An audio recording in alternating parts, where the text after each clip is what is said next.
Today's episode is brought to you by the Daily Gardener Friday newsletter. You can sign up for the newsletter over at thedailygardener.org.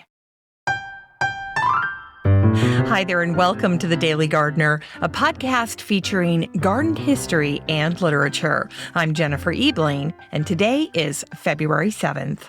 Today in garden history, back in 1688, the Scottish-American physician, botanist, and lieutenant governor of New York, Cadwallader Colden, was born. The genus Coldenia in the borage family is named for him. After coming to the United States in 1718, he and his wife raised their 10 children in Queens on their Coldenham estate. His fifth child was a girl, Jane, and early on she expressed interest in botany, and Cadwallader could not resist teaching her the topic. He opened up his library to her, he shared his correspondence with her, and he also allowed her to be present when the family was visited by many of the leading botanists of the time, like John Bartram. Today, Jane is remembered as America's first female botanist.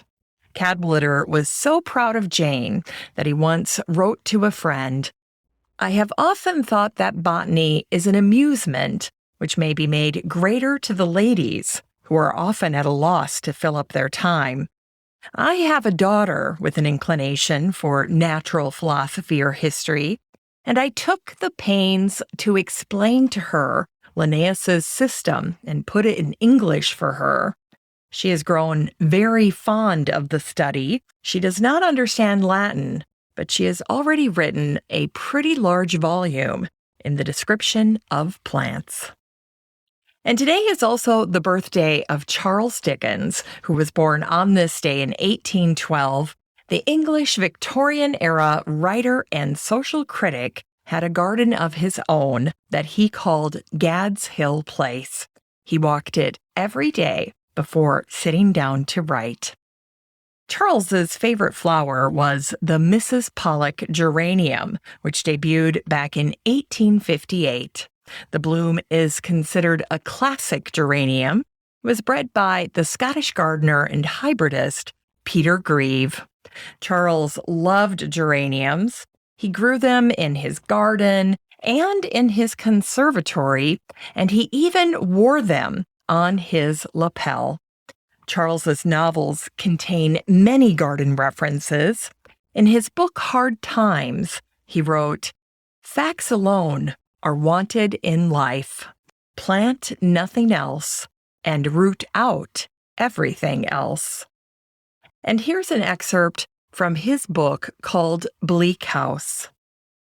"I found every breath of air, and every scent, and every flower and leaf, and blade of grass, and every passing cloud, and everything in nature more beautiful and wonderful to me than I had ever found it yet.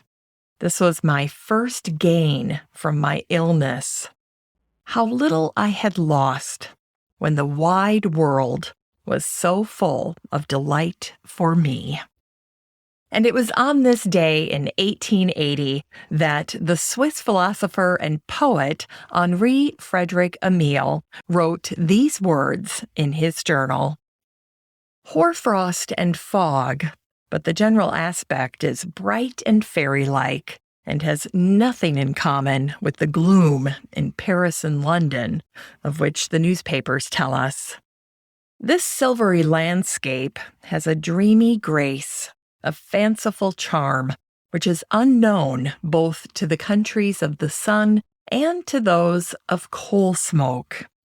The trees seem to belong to another creation, in which white has taken the place of green.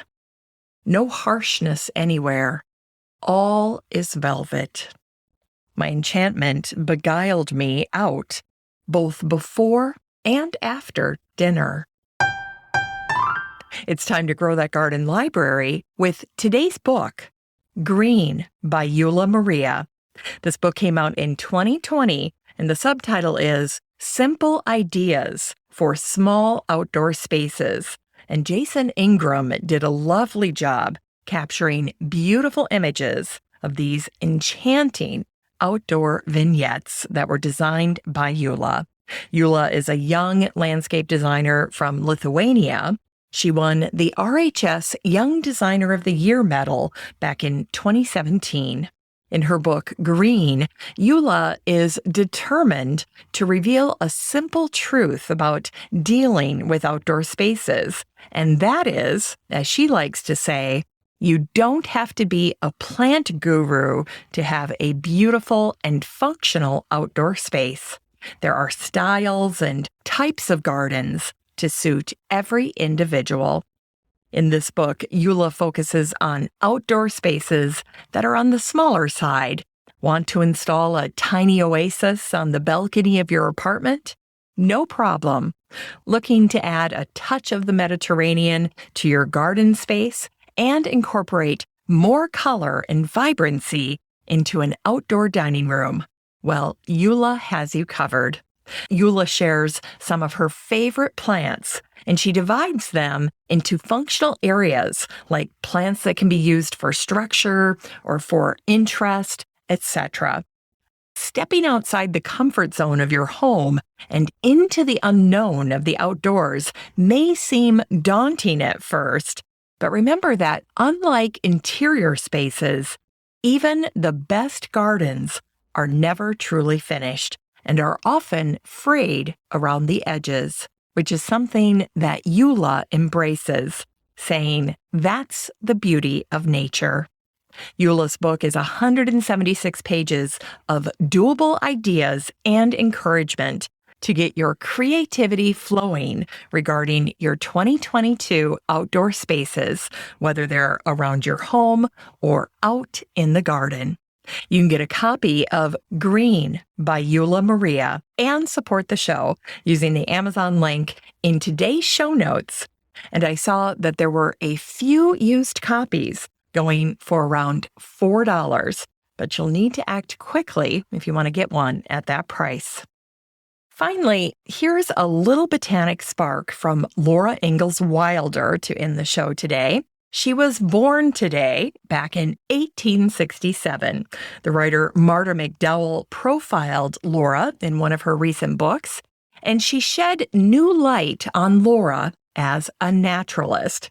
In one of her blog posts, she wrote that long before she was a writer, Laura Ingalls Wilder was a gardener and farmer, growing food for the table and raising crops for sale. Well, in early February of 1918, over 100 years ago this month, Laura Ingalls Wilder used her writing talents to encourage people to garden in an article that she wrote for a local newspaper, and she was pretty persuasive. She wrote, "Now is the time to make a garden.